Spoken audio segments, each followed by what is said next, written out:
to the Jimmy Palumbo Show. That's right. Show number 133 or one Patrick Ewing here on the Jimmy Palumbo Show. Now, obviously, you don't see Dave to my left or right, depending on your radio dial, because Dave is having some technical issues. We don't know what's going on there. That's because sometimes downtown Matawan, New Jersey can give you a rash. But I'm here from downtown Mawa in the gorgeous Jimmy Palumbo studios here in my dining room. They talked about how nice they are. So we'll start the show. As you well know, we're going to do the baseball card magic, even though my buddy Pat Volkamer does not like when I do this. I love it.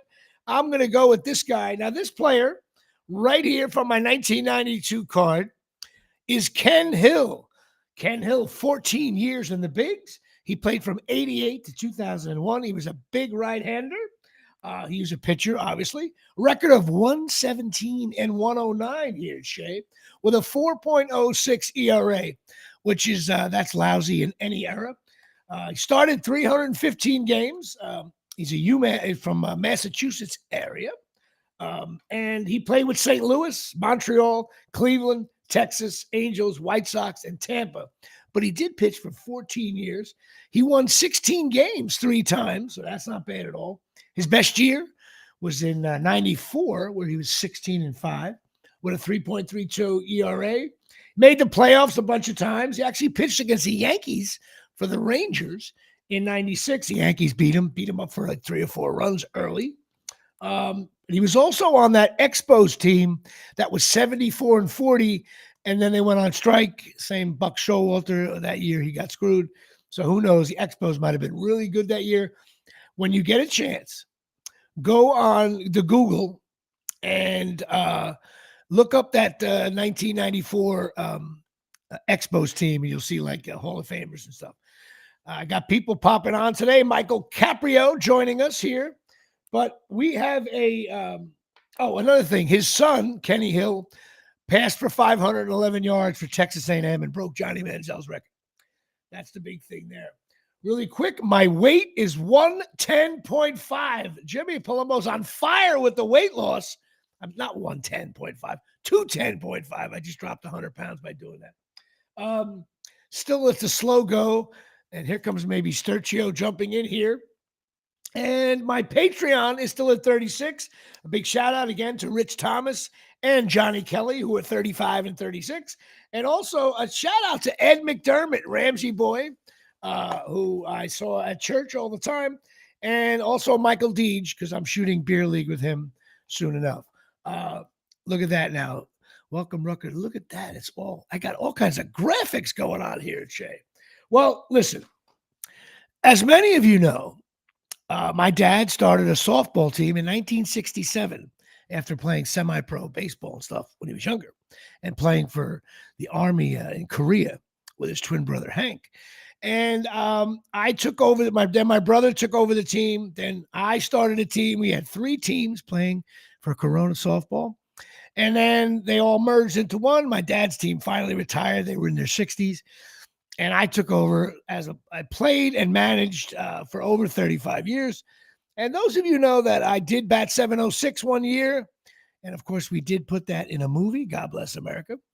And I ended up using as a brand 706. So it's very exciting being that I really am one of the all-time hit leaders, the Pete Rose of softball batting, that I decided to have a guest on today that is very near and dear to my heart because I am a big fan of softball and also college women's softball, many of you know. So you all know I'm a Rutgers fan. So I decided, ladies and gentlemen, to have on my show the head coach of the Rutgers softball team, Kristen Butler. Welcome to the Jimmy Palumbo Show.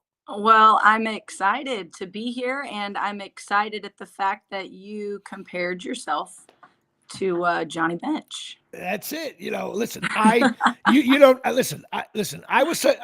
go to your practice right now and slap a base hit over the second baseman's head. That's what Johnny Trino does from the movie Beer League.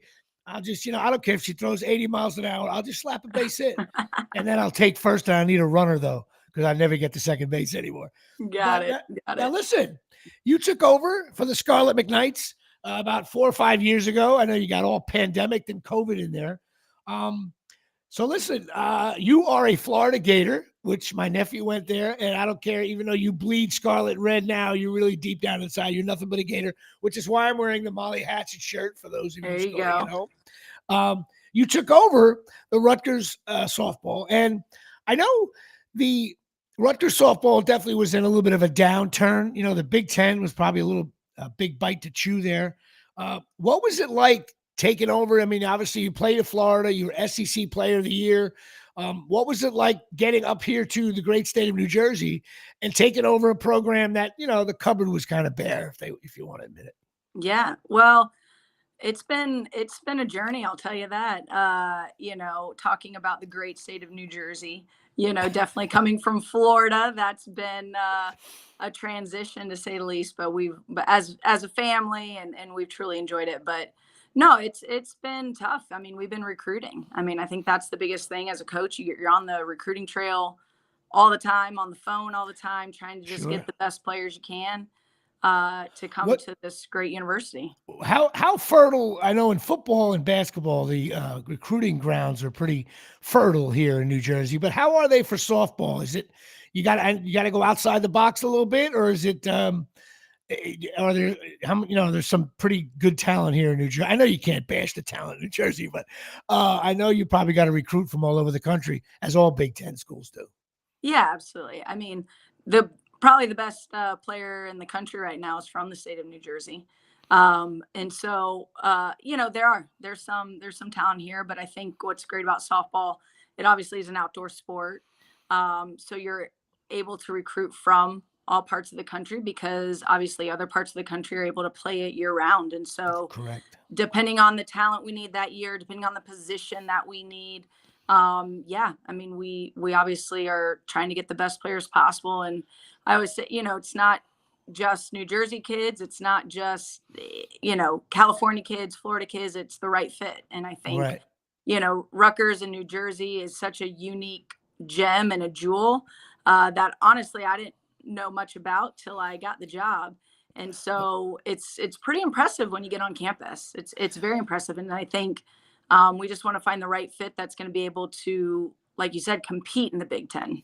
Well, I know when when you got there, it seems to me the facilities were like, you know, I think you only had 3 bases, and they didn't have a home plate, and there was grass growing all over the place. That's how I envisioned it. I know they had a field, but now you guys got all the little modern field. Now you've entered at least 1985 in terms of facilities. Yeah. Did you have did you have a hand in that, or was that something that was in process, or something you said, hey, we got to fix this? A little bit of both. I mean, I think it was already in process. Getting the altar fields, baseball and softball both needed revamping, and so that was already in the works. You know, but Pat Hobbs, the athletic director here at Rutgers, and Matt Colgiovanni, who's, you know, associate AD of facilities, allowed me to kind of help design the field, which was fun. Oh, So, that's cool. yeah, so that was kind of cool. So it's fun whenever I go out there every day to kind of see the layout of it and where the logos are and the shape Oh, and that's different things. awesome. You I know, want to I was get. able to have some input in. I think I want to get into that. The Johnny Trino softball design of a field. Only Yeah. thing is, it would only be just second base because I hit opposite field, little bloopers over second base. So, well, first of all, let's listen. You obviously you're a Gator, Florida, came from there. It always seems to me that the SEC is just a big dog when it comes to women's. I Mhm. mean, all sports really, but women's softball. How can the Big Ten compete? You think, or are you recruiting heavily against the SEC now? Are you using your connections from when you played there to try to get some kids to come up here to the great state of New Jersey? And Yeah. how has that been? The Big Ten versus the SEC kind of war. Yeah. Well, it's been fun. I mean, yes. So I've been able to pull some Florida girls up here, which has been cool.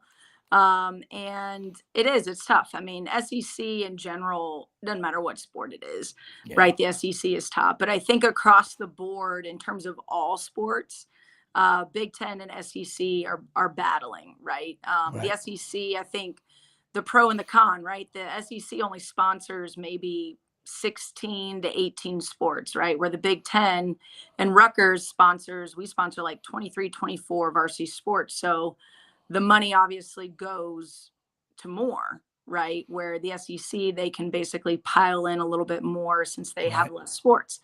So I think that that's a big thing. Obviously, the SEC network and the contract money and SEC working with ESPN, right? That's going to obviously give you a lot of cash for their facilities and things like that. Again, it comes down to football, comes down to those Right. kinds of things. And I think, obviously I'm sure there's been a lot of controversy over the Big Ten expanding and obviously picking up UCLA and USC and then now Washington, Yep. Oregon. But at the end of the day, it's money, right? And Right. Yep. what's great is the Big Ten is being smart, right? We now have basically the three largest markets in the country. We got New York, Chicago, LA. That's where you want to be. Yeah. And How are so you? How have you been able to handle the NIL situation? Is it? I'm sure it's different between football and women's. I'm just going to call it softball. I hate saying yeah. it. By the way, that's why it's my favorite sport. One of my favorite sports. And I'll tell you why. And if this sounds sexist, I don't mean it to be. The men don't play softball at that level. They don't do the windmill. So to me, when you're watching on TV, nothing against the WNBA or the other sports, the men don't play softball. So it's like a unique sport in that it's like, this is wild. The pitcher's only 40 feet away, and she's Yeah. and it's like, that's why I think it's the number one. Like I hope someday. I always said that maybe someday the women's softball as a pro sport will be huge because it's just not played by men. So it's like different, but it's still baseball, Yeah. And that's why I love it, because I just think it's different. It's cool. The NCAA tournament is wild. But how are you dealing with? I just went on a tangent there. Sorry about that. Well, no. I'm gonna say. Well, I'll piggyback off that. Like, softball is great. I mean, there's so many guys and older men that start watching it and they love it's faster than baseball, right? Like Yep. it's similar sport, right? So it's the same concept, so they can quickly understand the sport. It's not like watching curling and you don't really know the rules, so you're just Correct. kind of watching Correct. it, right? So softball's the same, right? It's similar rules, so they understand it, but it just moves faster. And I think Right. the difference is girls and guys play differently, right? So the girls are very excited when things happen, right? Where guys are, That cool they're, thing. they kind of, All right. they kind of have Well, their now swag. you just entered into controversy for me. Oh yeah. I actually, when I watch the games, I get into the games, right? Yeah. And I think some of the little stuff that goes on the bench, sometimes I think it's like, what are they gimmicky. doing? Little Yeah, gimmicky. a little bit. Yeah, But little then I gimmicky. say, Yeah. but then, and then the way they do the outfits now, Yeah. I don't know. But listen, but this it's is like, why. But this but is maybe what you that's got to cool. I remember. don't know. But this is what you got to remember. Guys feel good when they play good. Girls have to feel good to play good. Okay, that's a difference. That's interesting. So, Very interesting there. So that's where you get your team stuff, right? Like Well, your gimmicks and your cheers and your things like that. Well, maybe let me ask you another question about softball pitching. A good friend of mine who just passed away a year ago was I think he's in the New Jersey Hall of Fame of softball coaches, Stu Jago. He coached at Woodbridge and Colonia High in Jersey. He used to talk about in high school how you develop a pitcher. You may throw a freshman in there, and she kind of sucks the first year, and the end of the second year, she kind of I'm figuring it out, and then all of a sudden, junior and senior year, you're all of a sudden good. Is it similar in college? In other words, if you have a stud pitcher, you can go a pretty long way. But how do you then develop the other one? It's almost like you got to take 3 years off to get this. Like, how do you manage that? Well, I think, with softball, number one, the positive is again, we're talking girls, right? Is you can pitch physically every day. Right. So, because again, the arm hanging down is more of a natural motion. This way. Yeah. I mean, when you walk, your arm hangs down. So it's a little less on the arm, like a little less strain on the arm. So I think just in that regards, girls are going to receive more opportunities probably. They're right. They're going to receive those kinds of things. So the girls are going to have more ability maybe to develop quicker, if that makes Right. sense. Like as freshmen, Right. you're going to get thrown in the fire. And again, you have a bad outing. It's not like baseball where you're the Friday starter and you're not going to throw again until next Friday. Right. You pitch So Saturday. you get to throw again tomorrow, you know, Right. if needed. So I think in terms of softball freshman pitchers, you see a lot of success just simply because they're learning, I think, at a faster rate because they're going to be throwing more innings than, like, say, college guys. The other Right. piece is obviously as freshmen coming in, you don't have all the film on you, right? So like Right. scouting for you is tougher. So really where I think that softball pitchers really have the struggle is honestly their sophomore year, because now Right. you have film on you. Now you've had experience for a year. How are you going to develop now? How are you going Right. to how are you going to keep recreating yourself Right. That's because to be different from year to year? I always notice sometimes, when I follow Rutgers, sometimes will be maybe in trouble against a really good school, but you played it 3 games in a row, and Mhm. sometimes maybe by the third game, seems like Rutgers like, oh, this pitcher's really good, but we're starting to see her. Only Mhm. problem is they're getting to see your pitcher too for the That's third right. time. But I Right. think that's a very interesting thing in the sport is that when you Yeah. play 3 games in a row against the same pitcher, and it happens in Mhm. the NCAA tournament, you'll That's get a right. girl. I mean, I think one girl a couple of years ago, I don't think she gave up. Well, I'm exaggerating. She didn't like give up a run the whole season, but then she's pitching against LSU for the third game in She's a getting row, and lit it's up. like, Yeah. and she's getting bounced around. Yeah. Well, listen, I want to ask you. Let's get down to what now. Last year, you probably had the best season Rutgers had in a very long time. Yeah. How does it look for 2024? I mean, did you graduate many, or you got is it a sophomore team more? Looks like to me. I No. looked at the roster, a lot of sophomores and freshmen going in here. Well, no, I would say we have newcomers, right, as you do every year.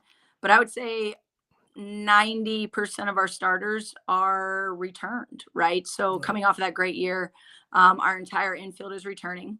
Our starting catcher is returning, right? And then I think now with NCAA, the big piece is the transfer portal, right? I Right. mean, it's a factor, right? Like Oh, no whether you doubt. want it to be or not, And it's a Rutgers takes factor. advantage of that because Oh yeah, you get a star from New Jersey who goes to Florida, and all of a sudden they're yeah, homesick. They don't like the that's right. situation, and you end up at Rutgers. Definitely is a transfer portal. Yeah, I think we're transfer portal you.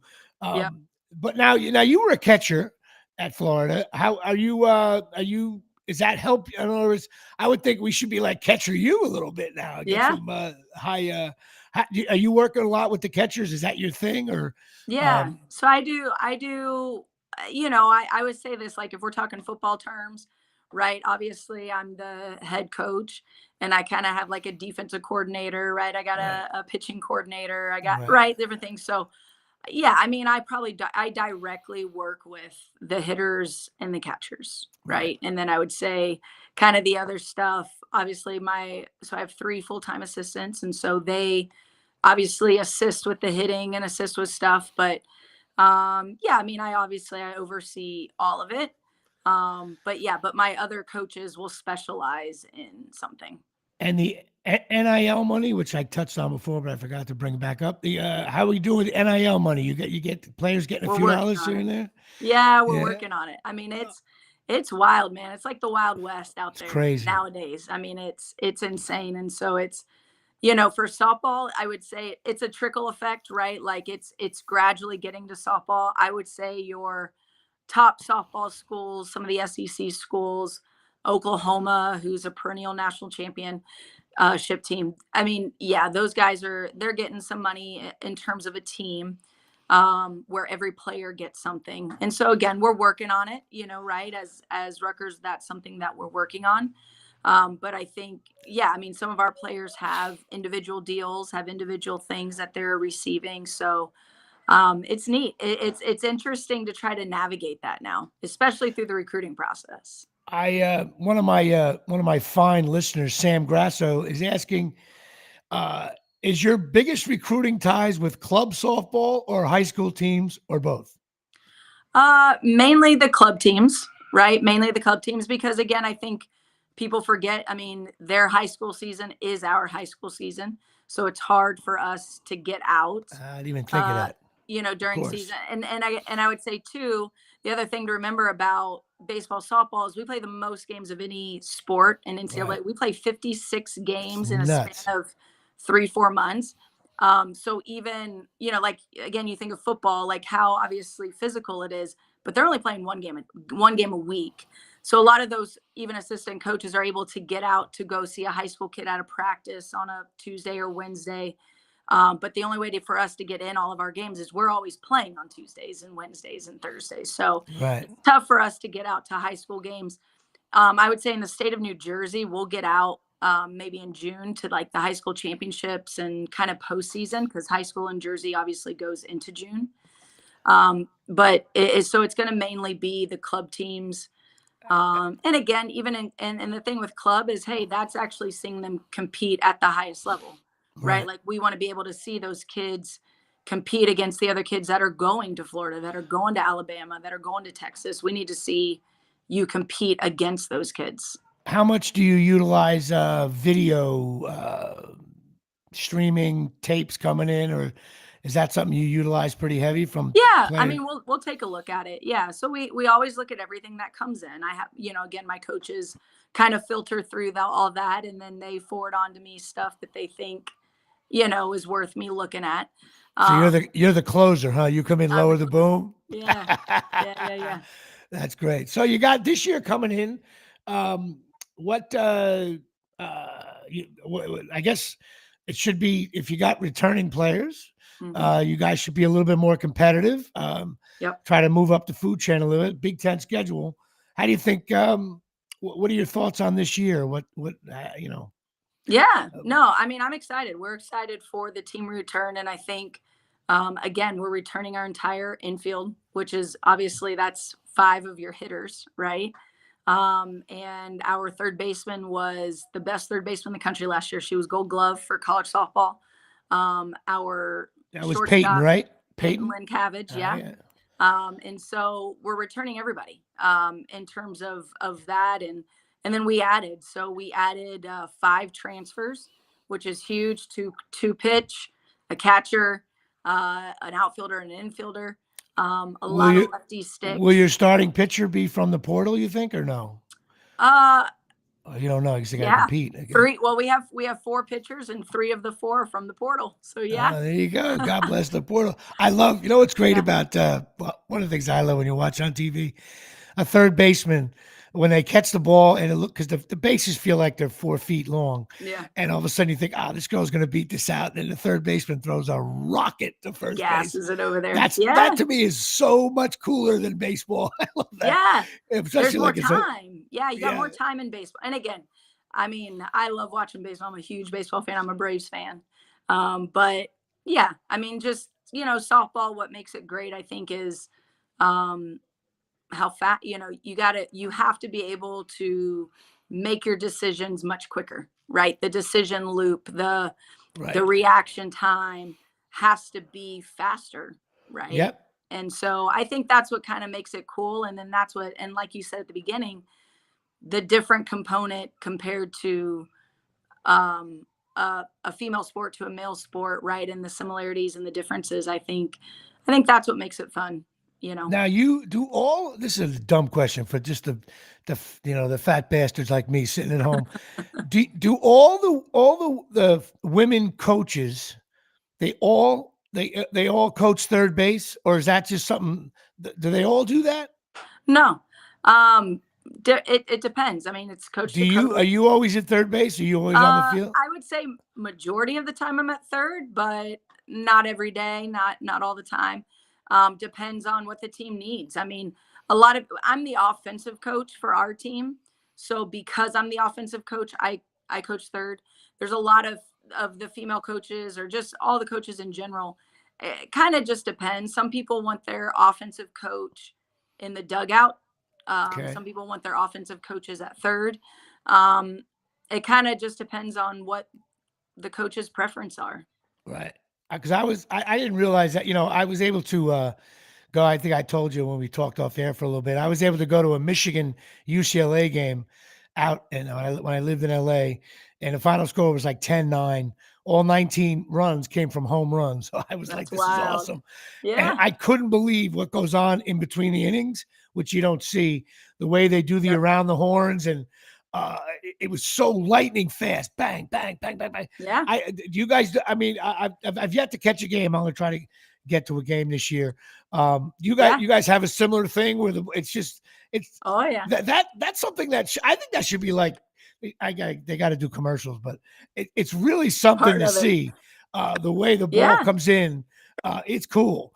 Baseball, I know baseball has their own little things, but this is more like almost like ping pong. Bang, bang, bang, bang, bang. The ball comes in. Right. It's really cool. So Yeah. now I did notice that, like, in terms of the Big Ten, it seems to me there was about 5 or 6 northern teams that made the tournament. Of course, Yeah. listen, I'm going to put some pressure on you right now. I can't handle this Seton Hall thing. I took my daughter to a basketball game last year, and we lost to Seton Hall by a point Yeah. because we didn't hit a shot in the last 11 minutes. Yeah. And then I noticed that Seton Hall made the tournament. I just noticed that. I'm like, what? Yeah. Why is Seton Hall better than us? It makes me crazy. Is that a Well, rival? Is that a rival for you guys in softball? I wouldn't say a huge rival.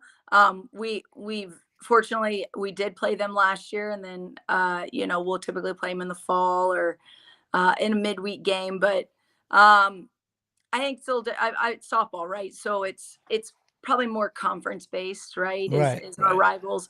And I mean, Seton Hall, again, they won their conference, right? So it always depends on, if you win how your they got conference.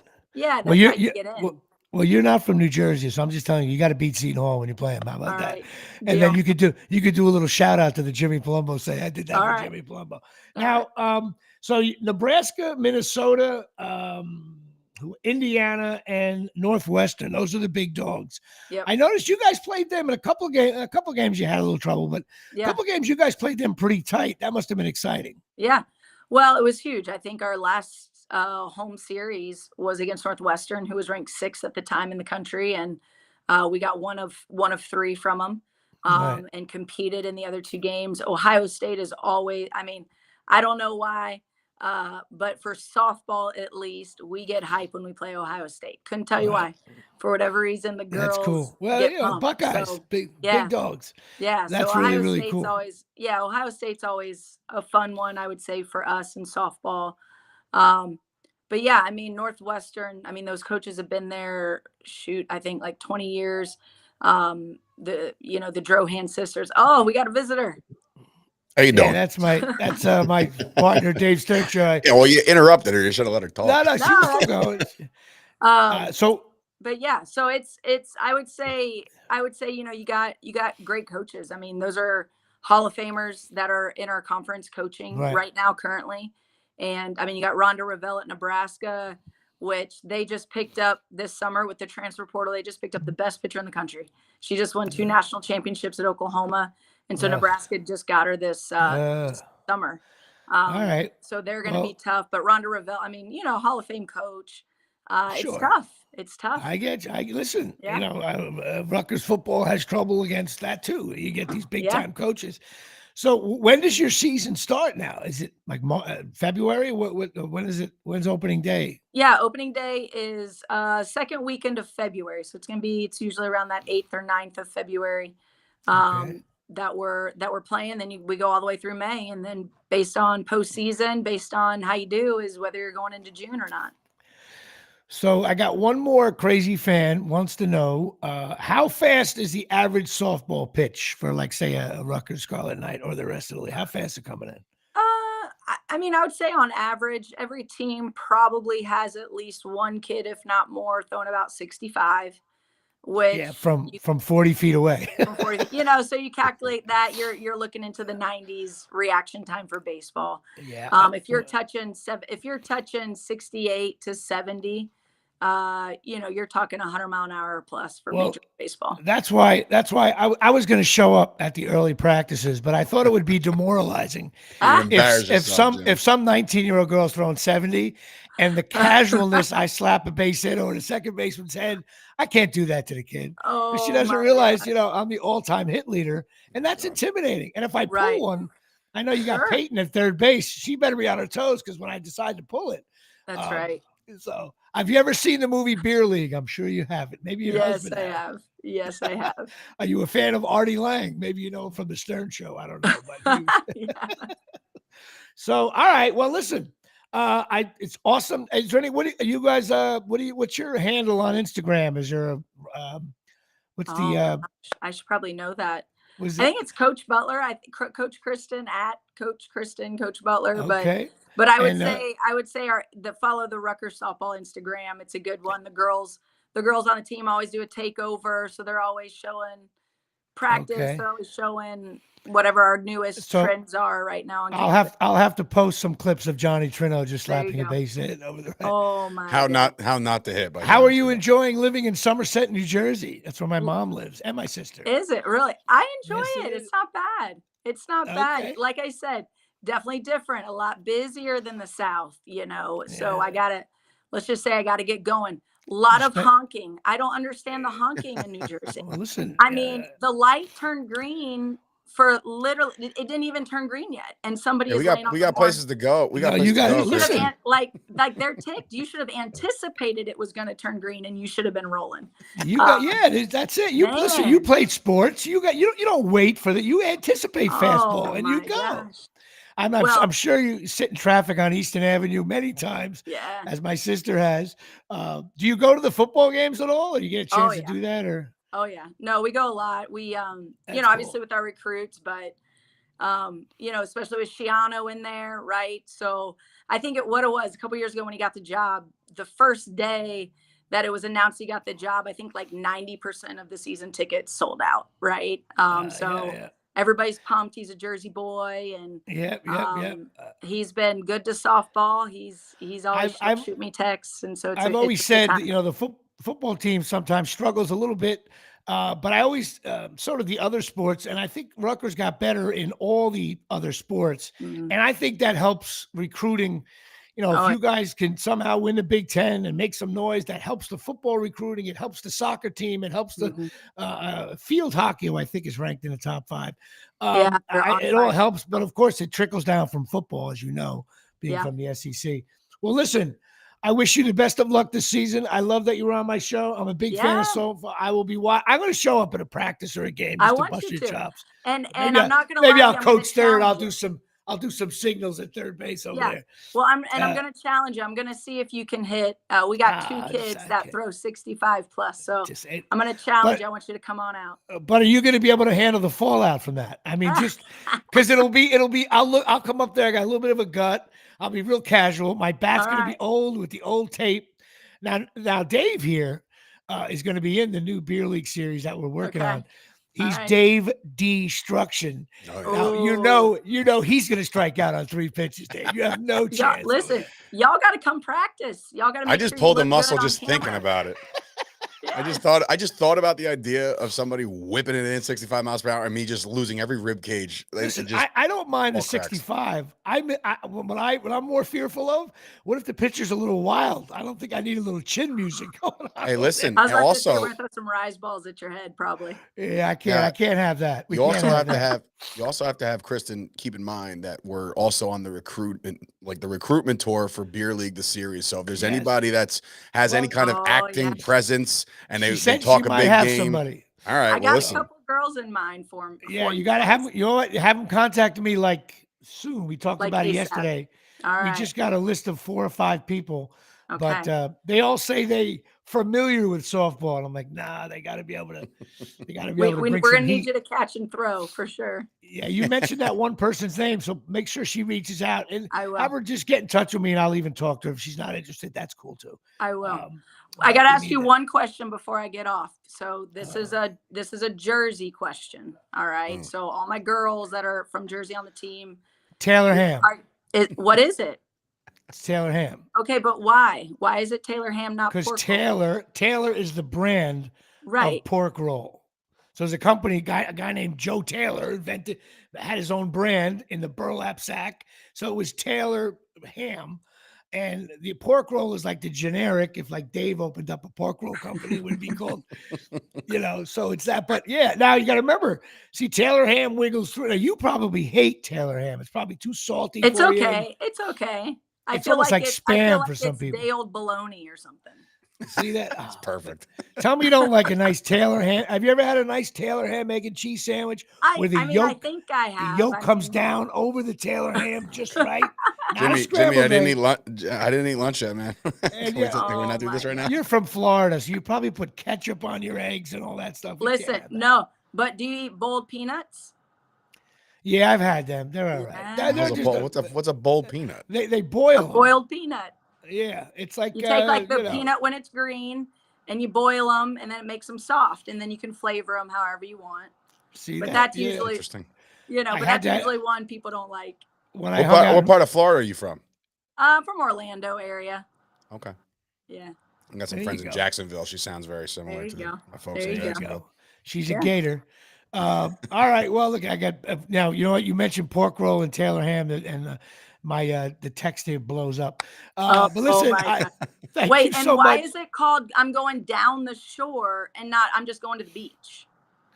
Because first of all, like in Florida, you got to go down the Parkway. So you go down Route 9, or originally Route 9. Then you go down. You're heading down. You go down Route 9. Jimmy's way is Route 9 because he doesn't want to pay the tolls.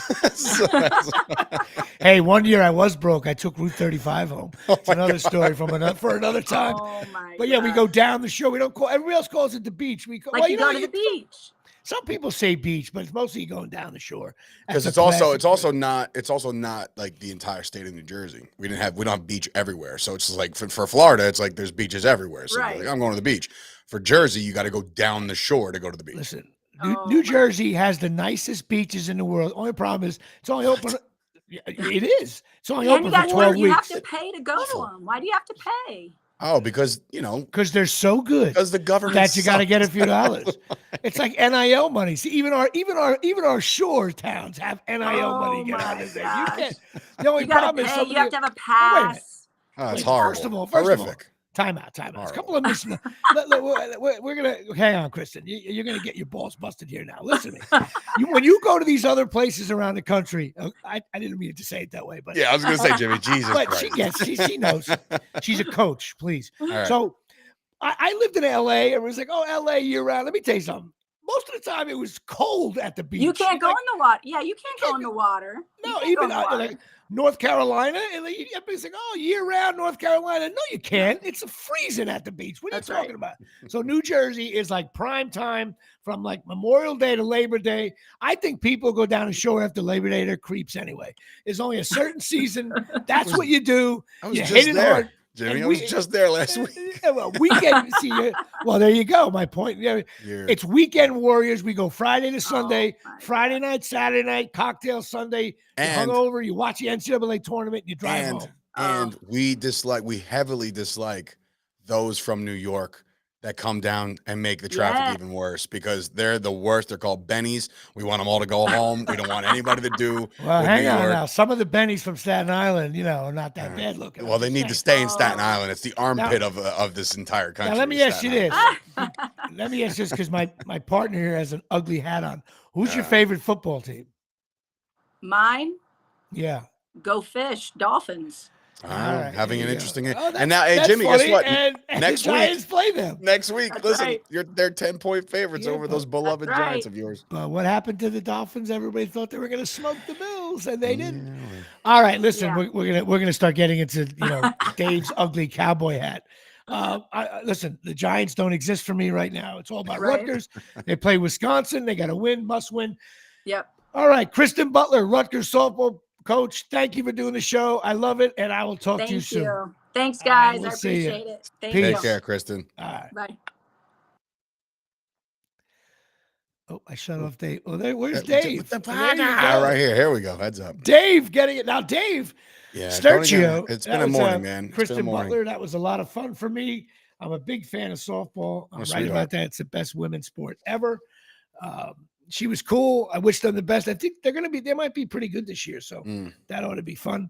Which brings us to I got the good part. Eyewear getting involved here from the Omni. I haven't said the Omni in a while. We haven't been to the Omni in a while. Ready for this?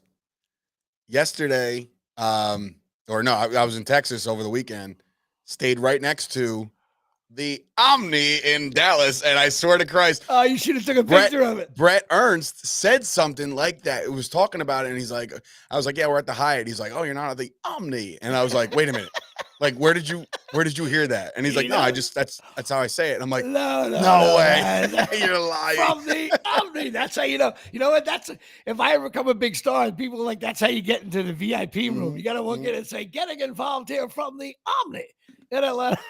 If you just go getting involved from the Omni, you're out. Yeah, it's over. But Absolute Eyewear, 42 Main Street, Woodbridge, New Jersey, 732-326-3937. Go check them out. They're the best opticians in the world, according to me and Dave anyway. And they're down by the train station. Go talk to Craig and Janine Michaud. She's a big Giant fan, a Rutgers fan. And Craig played right center field on my softball team. And he's so good at doing the eyeglasses. He was the all-time strikeout leader for Corona. I love throwing him under the bus. It's funny for me. And they have Ray-Ban coach Ralph Lauren, Dave Sturchio's Jimmy Choo. You sent me a picture of that the other day. How funny was that? Michael Kors, Vogue, Maui Jim, Costa Del Mar, and Charles Oakley hangs out in the store.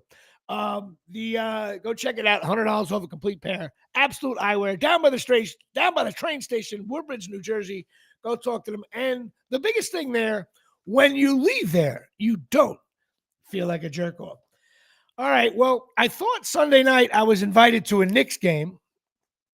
It turns out I was invited to see Stevie Nicks. And best joke ever. And terrible joke. But so first of all, Stevie Nicks. You want to go see the Knicks? Okay. Yeah. What month is it? Okay. Preseason. All right. First of all, Stevie Nicks right now. She's 75 Way years better. old. Way better. Stevie Nicks, down low, turnaround jumper. Yes. And Stevie wants to talk it over here. First of all, her show is unbelievable at the Garden, sold out.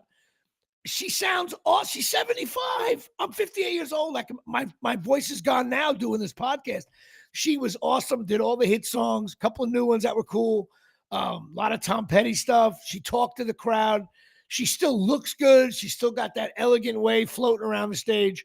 I highly recommend go see Stevie Nicks. It's a little bit like seeing the Stones. You go there and you're like, oh my God, I can't believe she's still doing this. And then she puts on a nice 2.5-hour show and rocks the Garden. The place was rocking. I went with my daughter and her friend, and Stephanie was there as well. And it was cool. New York City is a little shin god right now. That's why my wife's name is Stephanie, by the way. Yeah, because her father loved Stevie Nicks, and that was the closest thing when he had the daughter first. And he was like, really? Yeah. Oh, that's great. See that? I didn't even know that. Yeah. The things you learn here on the Jimmy Palumbo Show. And it was, but New York City needs, but let me put it this way. New York City's out of timeouts with 8 minutes to go. That's all I'm saying. Okay, they got to run the hurry up for the rest of the game. And the other team is running off tackle. That's all I'm saying there. But it was a lot of fun. Please go try to see her. She really is cool. The Giant game last night. That was fun. I paid for Wi-Fi in the plane just to see that debacle. That was awesome. Yeah, the Giants. $18 I respect. Well, the Giants are. I'm going to say this. I think, and I texted this on the Chop Sports thing for a little bit. Giant game was so bad. I think I can be honest with you. I think Dable's he's on the hot seat. Sorry, they look on. There's a difference. The NFL. I've watched now 4 games. Okay, and the NFL talent level is like, yeah, there's some really good teams, but this looks unpreparedness. This looks, I know the Giants have a banged up offensive line, but they look out of sync. They look like, put it this way, if the camera has to keep the camera on the special teams coach, I don't know why he's not fired this morning already. We have a good kicker and we have a good punter. Everything else sucks. And they were all here before that guy got the job. The Giants look like they're out of sync. They look unprepared. I don't want to hear about offensive line trouble. Every team's got injuries. There's something shitty going on there. The Giants are bad. They're a bad football team. Well, it's a good thing. It's a good thing you locked up Daniel Jones for the next 4. So. Yeah. Well, you know what? I'm gonna hold off on reviews for him because you have to, the rule of thumb is you have to have at least a second and a half to get the ball off. Joe Montana couldn't have got the ball off. Yeah, but he had a second and a half and he threw a pick 6. He could have thrown 2 pick 6s. I would say the only positive for the Giants is now this is something fans don't want to hear. The weather. I don't think their defense played that bad. I'll tell you what. They fumbled the ball, gave them the ball at the 10-yard line. They threw the pick 6. That's 14. The defense was on the field all night long. Everybody was like, Geno Smith. He didn't have a good game. The Giants are just so bad on offense that it affects the defense, and eventually NFL teams are going to score. And look, that has a lot to do with, and like I'll make an excuse for the Giants. I mean, their best player on offense is Saquon Barkley. He's not in the ball game, so that's that's a very big deal. And I told everybody this until I was blue in the face. I said, you're going to find out what kind of quarterback you have when your best player is not on the field. And another Jones huge is getting hurt right now. Barkley picks up the blitz well. He's a good blocker. And dude, it's a critical thing. Yeah, I agree. I was not in your. Actually, you know what? Hold on, I'm getting word. He just got sacked again. No, you know what I mean? It's like, what the hell? The only thing that bothered me a little bit, and maybe I shouldn't be bothered by this. Dable, first of all, he knows he's on, the cameras are on him. Him walking over to Daniel Jones with the clipboard. He's a showman. He likes that. Yeah, I'm thinking he's liking it now. Yeah, and I thought that was, you don't go up to your quarterback who you've locked in. Well, and you throw the clip. Now again, a player was wide. Giants score there. The game's in. It's a good game, but you don't go over to your quarterback and in front of the team slam your Chromebook to the side. And basically, all he's saying is, "Look, you missed the tight end." How many quarterbacks in the history of the game have missed plays? That was the famous scene last year. I believe it was game 1 where Daniel Jones looked really shaky, got yelled at him, and you figured, okay, maybe that'll light a little bit of fire in his ass. But if you look at Daniel Jones's face and his body language, he is lost. No doubt. And that's why, and you know why, that's why I think that's a coaching thing. And that's why I think Brian Dable is in on the hot seat now, because they look unprepared. They don't look like they're settling players down. Although I will tell you, Geno Smith, that was not a dirty play at all. I mean, you're a quarterback, you're running, and it wasn't a horse collar. Well, sorry, no, they're trying to crack down. It's a different kind of tackle. It's called like the hip drop tackle, and that's like what actually broke Tony Pollard's ankle last year. It's when you put your whole body weight and you just kind of lean in with your hip and you bring down the body. It's actually supposed to be 15 yards. No bullshit. They redid the rule for that. And that's what he was thinking it was. No. But when you're a quarterback in the NFL and you want to be that kind of mobile guy, you better expect it. You better expect it. Look at Daniel Jones didn't say shit, and he got. I thought the worst play, probably didn't notice, on one of the punt returns, that the ball was bouncing around, getting ready to touch it, and the guy in the Giants just shoved the guy out of the way. It was such a cheap shot. Like Troy in the broadcast is like, "Come on, man! Like this, come on." I thought Troy Aikman literally was trying. He wanted to be the Jimmy Palumbo Show and just say, this team blows, this team sucks, right?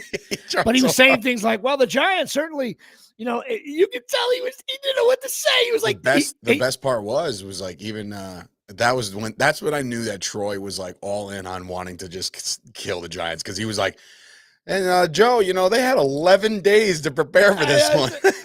And he was being very kind to the Giants, and people think he's anti-Giant all the time.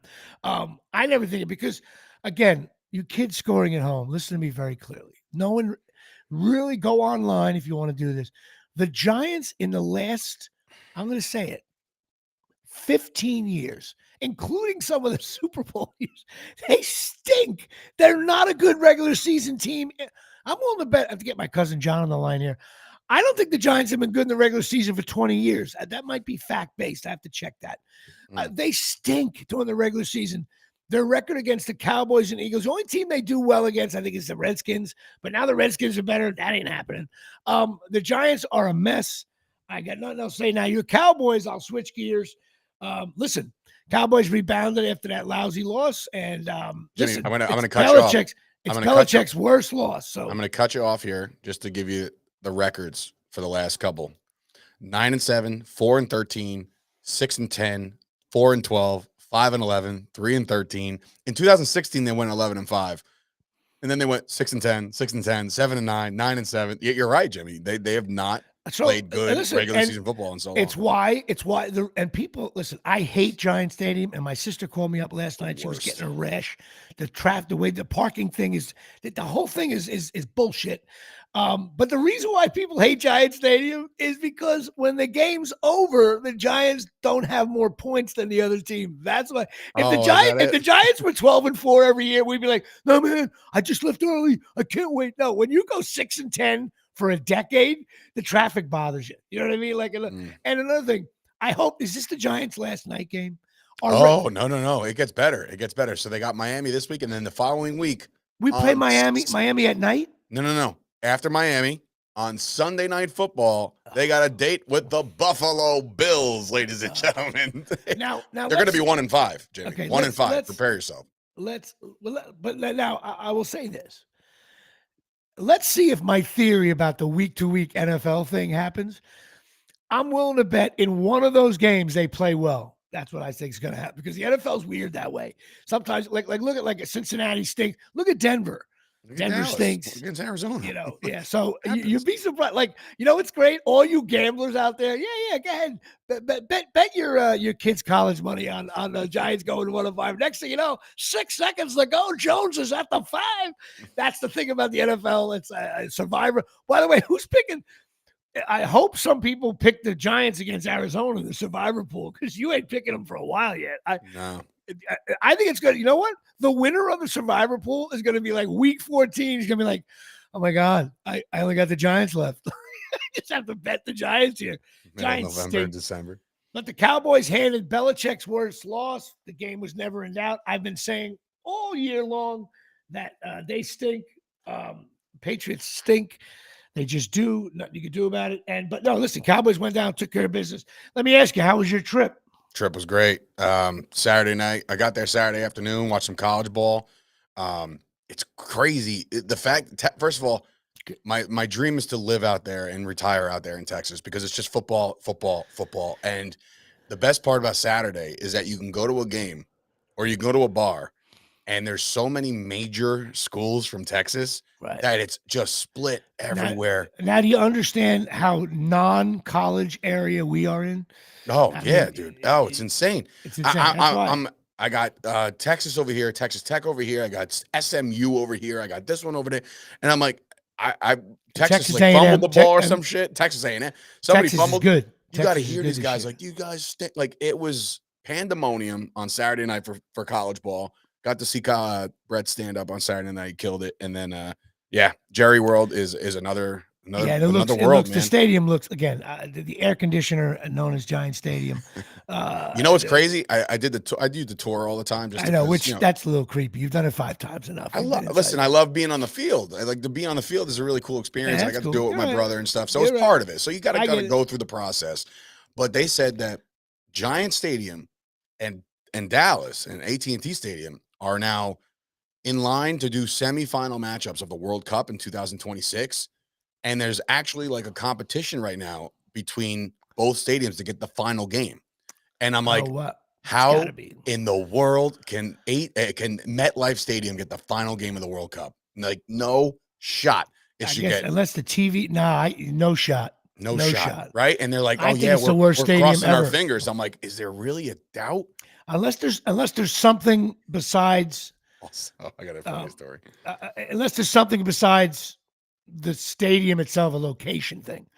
Otherwise, no. Like flights coming into Kennedy or something like that. I'm not one to be the guy to raise their hand and ask questions on a tour, because I'm just not that guy. Oh, you did? Did I? It's funny, and it was like such a smart ass thing for me to say. Did you were you like, has Tony Dorsett ever visited? No.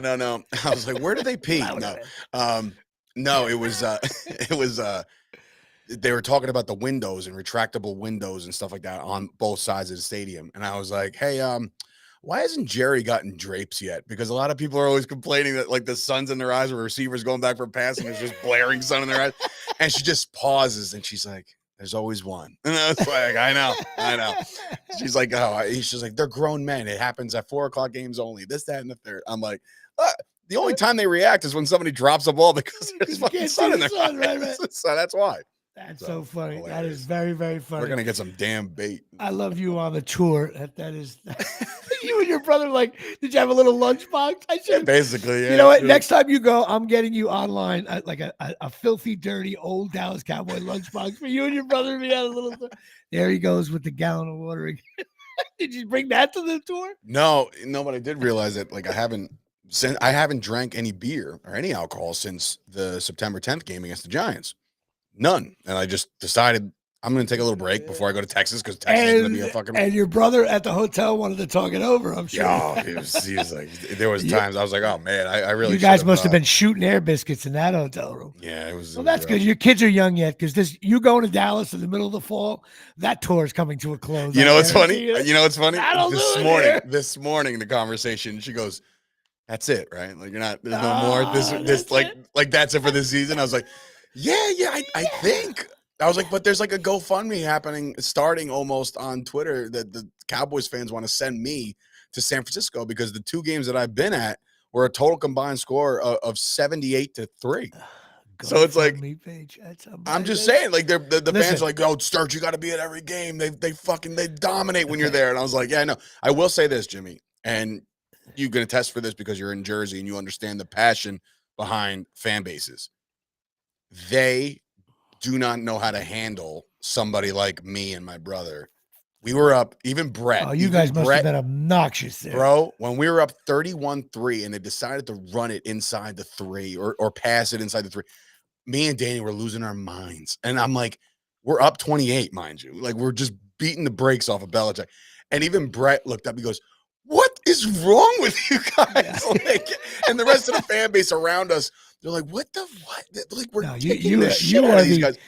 I'm the worst. Yeah. You're the classic Hall of Famer, asshole New Jersey Cowboy fan. You know what? I put you on our first touchdown. You know I got up and went nuts, and I'm looking around my section, and they're all just sitting on their hands, and I'm like, we scored a touchdown. Like, so yay! Like, come on. I'm gonna do a GoFundMe page for me to rate who's the biggest asshole Dallas Cowboy fan besides Manganelli, and I'll put you and your brother in. It'll be like a brother team. You'll be like Brett, like I said, you'll be like Phil and Joe Negro of shitty Cowboy fans. But all right, well, that's good. Glad you had fun. The NFL season's over for me. Another quick thing, the Jet game. I was at Stevie Nicks. I looked at the score on my phone, 17-0. I listened to the fourth quarter on the way home in traffic, getting home. You know what? I'll tell you, I'm not a Jet fan. I don't hate the Jets though. And I was looking forward to Rutgers, of course. Oh man, the Jets. Jets are. I don't know if you saw my post about Miles. Oh, I saw it. Yeah. Daddy, Miles is busy. I tell you right now, the game that was tough, man. Brutal. That was a tough loss. I thought it was a shitty call. I know you can't rely on calls and stuff, but and then the fact that the kid comes all the way back, he fumbles the snap, and then they don't get the ball back. And then there was penalties on both sides. I tell you, as a Jet fan, that's just pain, man. You're down 17-0. People probably start getting ready to leave, and next you rally back, and you actually Mahomes. I thought Mahomes played shitty. You know what? That's the first. I don't know if you knew this, but he looked human. First time in Mahomes' pro and college career that the opposing quarterback outperformed him statistically ever. Yeah, and look who that player is. It's the MILF Hunter himself. It's not like Joe Montana outperformed. No, of course he won the game with his legs, but running you can't give up 3rd and 20s, and he runs for 25. But just an absolute if you're a Jet fan, man. I mean, most Jet fans are Met fans, and Showalter gets fired. I'm very, very over the Taylor Swift thing. Very, very over that. It's beyond cringeworthy shit at this point. Okay. Now the Chiefs won the game, but you said Mahomes just got outperformed. When I say Taylor Swift, it's over. But I mean, it's like all of a sudden it's Celebrity Row up in the booth. It's like I'll go one step further. I don't think the Chiefs are ever going to make the AFC Championship game anymore. I swear to God, it's happening. You better get ready for it now. It's over. It's over. Dolphins, Bills. There's other teams now. Forget about it. Anyway, well, Rutgers played Wagner. Beat him up. Yeah, well, Wagner, listen, it was either going to be Carteret, Linden, or Wagner. They chose Wagner.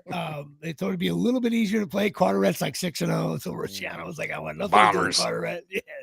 And they did what they had to do. They're just it's just a different level. It's one of those pay-for-play games. Every team has it. Nothing you can do. But Rutgers 4-1. We're supposed to be 4-1. That's what, you lost to Michigan. They're number 2. So what? The Michigan game I thought was a little bit different than the way the score was. But now you got Wisconsin on the road. Wisconsin's 3-1, 4-1, 2. I don't think their quarterback is this one of your swing games? No, the big swing games are the week after. They got Indiana and then Michigan. So you think State. they should just handle business this week? No, it's not a handle. No. No? From here on in, there's no handling business. Okay. By the way, I got an argument with a guy on the Rutgers football Facebook page, which is a good page, by the way. He called it. He was labeling games should wins, and I said no. What planet are you from? There is no from here on in. There's only like the Wagner game was a should win. There's no should wins. Rutgers leads. I bet we have the least amount of should wins in the last 50 years of any college team, including curling, chess, darts. There's no with Rutgers. The word should win should be banned. Matter of fact, I'm going to get a T-shirt that says should win. We just don't have that. But you know what? Wisconsin, they don't put that many points on the boards. They got an offensive, there's probably 4 NFL linemen on their offensive line. Big boys down there. Wisconsin's the kind of team that during the draft, when somebody selects a team, everybody boos. And then you realize 9 years later, that guy's really, what school did he go to? Oh, Cowboys have had back-to-back centers from fucking a big school like that. Just big horses over there. Yeah, they're big boys. Mm-hmm. So, but I think Rutgers, I'm going to predict Rutgers covers the spread. They're getting 13.5. I think Rutgers is going to play well this week. And I think they're going to be in it that game the whole time. And then you got your 2 Super Bowl games at Indiana and home against Michigan State. You win those 2, you go to a bowl. You had your 6th win, then you play with house money. So I need to play well this week. I need a sweep of Indiana and Michigan State, and then we'll just play Ohio State and Penn State for shits and giggles just to see if we're not going to go to the Pinstripe Bowl. The Yankees season ended. Yeah, that had to go. That was Aaron Boone looked like someone who's, you know what Aaron Boone looked like? You ever see those news reports after a big flood, and they cut to the guy and he's like, well, that was. The couch was there. I had the TV was there. And clearly it's just mud and dirt. And he's like, the water came through the door. We were able to get up to higher ground. That's what Aaron Boone thought like. It just looked like you know what to say, and then I'm hearing Giancarlo Stanton's going to do something different in the offseason. He's going to stop lifting weights and stop lifting weights or just don't get hurt or sleep and travel and just come back and don't look like a rusted gate at the plate. The Mets getting rid of Showalter. That didn't happen, did it? Yeah, Showalter's gone. When did this happen? I can't you were go down there. vacation. You were down there making love to Dallas Cowboys. I was. Sudden, they just they didn't fire him, but it's like, thank you. They got that guy Stearns taking over. And all of a sudden, this guy Stearns is, I love how everyone, Showalter's gone. That's a breaking news story for me. Yeah, I mean, Jesus Christ, I'm out of touch. I told my brother that. I was like, we go to one Cowboys game, and I have to take 2 days to understand what just happened with the rest of football. Because you lose your mind there. Yeah, for the rest of football, I didn't even know certain games that happened. I saw the scores. I was watching some of the games, and I still didn't know what the fuck was going on. Next year, we're going to do a podcast called it's going to be called The Weekend Dave Asks His Wife If He Can Go to the Dallas game. Because here's what you're going to get, bro. Dad, are you taking me to my soccer game on Saturday? No, honey. I'm going with your uncle to Dallas. They're playing the whatever stupid team. You know what though? At the end of certain elements of the weekend, I was like, I cannot wait to bring the kids out here. Like I cannot wait for that. So they're almost at that age where they can No. They got to be older, bro. They're too young. Make them old. They won't remember it. Wait a little bit. I'm telling you, as traveling with the kids, then you got to bring your wife. But the wife's got to stay home so she can get her nails done and relax. And you go with your uncle. Out of here. What are you, nuts? Yeah, bro. She's coming. Own it. Nuts. No, you own it. You bring the kids. You own it, bro. I'll take him to a Somerset Patriots game by myself. That's the extent of that, bro. Miles is too young. Just take Miles to a Jet preseason practice. But it's so funny. Where's Rutgers jersey? This is such a personal thing, but if anybody doesn't notice, on most of Dave Sturchio's posts, his beautiful kids, Stella is always full of life and full of smiling, and Miles is looking at Dad like, "Why are you doing this to me? We should be outside." I had to tell you, he looks like I swear he looks like a linebacker that's pissed off. They gave up 3 at the end of a 38-3 game. So he got home the other day and he puts his he calls every drink milk, by the way. Like there's other things that he drinks and everything's milk, right? So we put it on the table. We put it on like this little end table and he's like, "Daddy, milk." I was like, "Yeah, no, it's right there, Miles. You can grab it." Milk. And he turns around and he hand checks the front door. And I'm like, "Are you?" And then he does it like multiple times. I'm like, "Bro, you're going to be a fucking guard. This is going to be great." It's like I got myself a little prodigy here. You know what's sad? Amazing. I'll be doing this podcast. I'll be like, show number 1100 here, and Dave Sturchio, Miles Sturchio, starting right tackle for Wisconsin. Rutgers is favored by 8. Promise me one thing. If the podcast goes as long as that, which God bless America if it does. If it does, you can't ever put any of my kids on the stinks list, no matter what. You got to make a promise. Well, if they make the NFL for sure, no doubt about it. You know what? If any of your kids, if Miles makes the NFL, I'll only put him on the preseason stinks list. Okay. All right. So there's room for growth. He'll have the big green jerseys on by then. If your kid becomes a Giant or Jet fan, no. I brought him home all the souvenirs from I know, but you know what happens though? I can't wait to post America. He's got a nice little shirt that says America's team on it. You understand? Some kids rebel though. They rebel. He's not gonna rebel. He's gonna be daddy's boy. He's gonna whisper to me, "Hey, Uncle Jimmy, I wear the shirts, but I just want to shut the fuck up." You got any extra tickets? He's a scalper. Starts scratching his neck. He's scalping. You got them Giants tickets? I told my dad I'm going to Leggett for the weekend. I'm going to the Giant Tampa Bay game. You imagine that? Your son's gonna come home like drunk and all this, and you'll be like, your wife's gonna be screaming. You'll be like, "And you were at the Giant game?"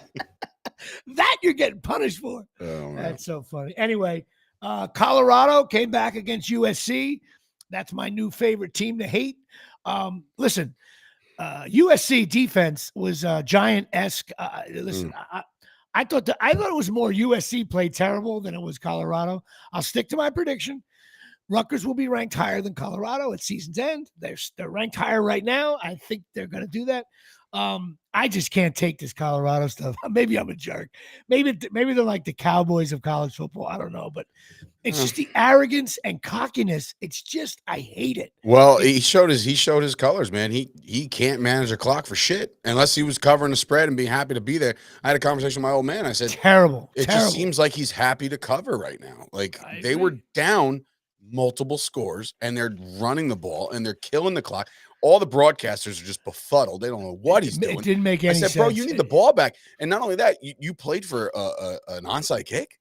You played for that? What? It really looked that way. You're not even allowed to like run anymore with an onside kick. You gotta like sit there and stand. And terrible. But I'm glad they lost. I can't stand them. I think they're going to beat Arizona State this week, though. All right. So now it brings us to cornholelevel.com. That's right. The cornhole. I know Dave is back from him and his brother were in Dallas, so I know his cornhole is not straight right now. This is the cornhole thing. You hook it right in. It gets it where you want to be. Go to cornholelevel.com. 20% off if you mention JP Show on the code thing there. These things are really cool. They're getting all kinds of college and sports names inside the cornhole level. And, of course, they are the fine sponsor of the NFL Stinks List. And this is the all-time stinks list. This stinks more than your hotel room after drinking beer with your brother in Dallas. This is, it's historic, if you ask me. Here we go. The American Football Conference, the AFC East, Buffalo Bills, good. Miami Dolphins, average. They got bounced. Patriots stink. The Jets stink. Ravens are upgraded to good. Steelers, Browns, Bengals. Oh, you guys stink. AFC South, you know what I'm going to say here? Colts, Texans, Jaguars. I watched a lot of these. They stink. They stink. All of them stink. Kansas City Chiefs, because I thought you stunk against the Jets, you have been relegated down to good. The Chargers, Raiders, and Broncos, sorry, you will stink till further notice. NFC East, which would be easily the best conference, the best division in football, except for one team. Philadelphia Eagles, very good. Dallas Cowboys, back to very good as they had the little blip last week. Washington Commanders, hanging out at good. The New York Giants get the triple stink award. They're 1-3 and they stink. NFC North, Lions, good. Packers, Vikings, Bears, they're really RS. They really stink. NFC South, Tampa Bay, average. Falcons, Saints, Panthers, guys stink. 49ers, very good. Seattle, average. Something about Seattle, I think Pete Carroll, he's been there for 7,000 years. I'm going to keep him an average. And the Rams and Cardinals stink. So I have an historic 21 of the 32 NFL teams stink. They just do. They stink. Up from 19 from last week. That's going to start changing now because now the quarter of the season's gone-ish. It's because in my mind, they still play 16 games. And now you're going to start to see a fluctuation. So they will get some teams off the stink list, I'm sure. But for this week, those teams stink. Average 3 teams, 5 goods, and 3 very goods, all down from previous weeks because everybody stinks. I got some stand-up gigs coming up I want to discuss. I'm doing stand-up in Metuchen, New Jersey on October 27th. Go on my Facebook and Instagram for stuff for that. Dave, you got to post something on Instagram for me. I posted on Facebook. I'm not sure if it went to Instagram. Okay. Also, October 19th, you Bergen County people, I'll be doing stand-up at a restaurant on a Thursday. Come check that out. And also hosting a stand-up show on November 1st up here in Ramsey for the Unico. It's the Italian American Society over there. Big news tomorrow. I just want to let you know, by the way, my weight, 110.8 here. 110? 210.8. It's like, well, left side? I'm heading in the right direction there at Shea. All fans 18 and under. That's a good thing. Big day tomorrow, Dave. Big day. Oh, that's headshot day? Headshot day here, Jay. You got your hair cut? Are you ready to go? No, I don't know what to wear. I'm going to look like the guy. Listen, I feel like what Boog Powell must have felt like getting the pictures for his baseball cards, okay? I'm going to be ruddy, overweight, and sluggish at 10 a.m., but I need new headshots. I got no hair. I'm gray hair. But you know what? Dropped a few pounds, still playing pickleball, still, and I'm getting ready for an October 5K, which I'll get to that more next week because the show's running long. And also, I got to mention Chasing Miracles. The patches here, Dave, chasingmiracles.com. All the shit your body needs: stamina, energy, muscle strength, pain, elimination, detox. You got to try these things. Go talk to Donna and Tommy. My mother's using them. Both of her friends are using them. And now she's running the 40. My mother's faster than me in the 5K. There's no needles, there's no chemical. You still pee in the cup. Not sure Dave and his brother can pee in the cup after this weekend, but I want to take a couple weeks off.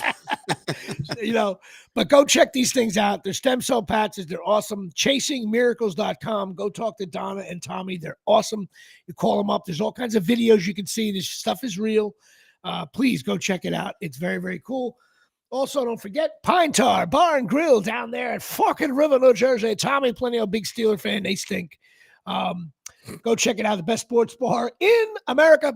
609-489-4286 here at Shea. And also, if you're feeling down and out, actually, this is for all Giant fans. Please call Lisa Ruane, who's a certified therapist and hypnotherapist. Call her up. She'll explain to you why the Giants stink. She'll get you through the next 13 weeks. She'll get you through the next 2 weeks where you play the Dolphins. No, I'm joking about a very serious thing. Dave knows how serious I am about this. Give Lisa a call, 201-725-1251. She's a therapist.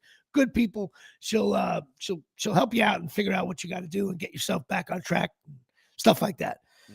Well, I guess, let's see. The Writers Guild is settled. The Screen Actors Guilds are at the table as we speak. We are set for we're in the middle of casting the Beer League 2 characters. I don't know if I mentioned it last time on the show. We're casting 2 new characters, and I'll fill you in off the air about that day. That's exciting. Jimmy, why don't you also fill the crowd in on how we can get a little bit more funding on this project that we're going. It's a passion project of yours, and you're draining every ounce of your bank account. You even told me, like, "Hey, Dave, listen, I'll pay you in pizza." Like, I get it, man. So how are we getting some more funds, Jimmy? Well, what we're doing, we're selling Dallas Cowboy Sucks T-shirts as a no.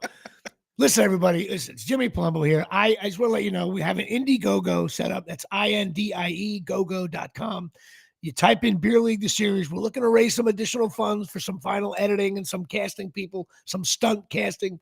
The budget is much better this time. We're excited about it. We actually did a second Indiegogo. The first one ran out, and we got some good money there. We're going to get some better money hopefully between now and the end of the month. If you're thinking about donating and helping us out, please do. Indiegogo, INDIE, gogo.com. It's obviously and now starring Dave Sturchio. You know that's going to happen. Johnny Trino will be a bit player in this one. Can I get on like the promo poster or something like that? This is actually, you know, it's going to be. It's going to be like Dave and his brother and Miles. The whole Sturchio family is going to be on the Beer League poster. And Johnny Trino just at the end of the movie gets a base hit, wins a game, and that's it. Go. But we're shooting in October in 2 weeks, actually. 3 weeks. Has that been confirmed? Like nobody. Yeah, it's Friday, Saturday, and Sunday that weekend. But talk to Tom about that. Yep. Anyway, please donate to Indiegogo. We really need them. We really need it. And that's it. We may have some very special guests that arrive on set. By the way, I'm working on that. So that's it. All right, long show today. Sorry about that. Try to keep it under an hour. But yeah. By the way, that hat, is that a new hat too? Yeah, it's the Salute to Service hat this year. It's a nice hat. It's got like camo and shit. It's a very nice hat. It's not white. I don't know what this lights. It's like a beige. It's nice. I just got one thing to say. Let me get 4 cheeseburgers, fries, and Diet Coke. Don't even start. Don't even start because that you know what? It looks like a White Castle hat. It does. God damn it! Don't do that again, Jimmy. Damn, I couldn't even wear that fucking hat anymore. You have a beautiful blue hat with the star on it that just says I'm a Cowboy fan, and you have a Yankee hat that has the interlocking NY. It's like Dave's a Yankee fan. Listen to Jimmy. Jimmy, by the way, this is a PSA saying Jimmy doesn't support the fucking troops. Is what he's saying. No, I'm not saying that. No, he's saying that. That's exactly what he's saying. Listen, I'll donate cheeseburgers to the troops. But you know what? Doing this shit again. I like this hat, Jimmy. Don't do this to me. Do you still have the other hat? I threw that shit out. I don't throw hats out. That's gone. Listen, this one's expensive, so that's not going anywhere. All right, well, don't wear it on my show then. If you wear it on my show, I'm going to order White Castle hamburgers every time. I got fucking top 5 Jimmy Palumbo Show T-shirt. Hey, Caprio, do yourself a favor. Go fuck yourself, all right? Sponsor or not. And Dave Sturchio working. Listen, his wife said, if you're going to go to Dallas and spend that money, you got to work weekends at White Castle. Open 24 hours. They give you the ability to be flexible, so I'm able to work 2 jobs at once. Is there any White Castles down by you, or are they all up here? Like no, there's one around the corner from my house. Oh, really? Are you a White Cat? Do you ever go in there? Yeah. Well, I mean, I usually go like, you know, when I'm coming home from like a late night show and I'm starving. Yeah. But I'll wear this hat. Maybe I'll get an employee fucking discount. How about that? And Sturchio getting involved here from the Omni in downtown Atlanta. All right. So funny. All right, brother. Good show. Thank you. Yes, sir. Thanks to Kristen Butler. Please donate to Indiegogo.com. Come see me do stand-up, and I'll see you next week. This was for show 134, which is show Elvis Patterson. All right. I will talk to you later on. Be good, everybody. Jimmy.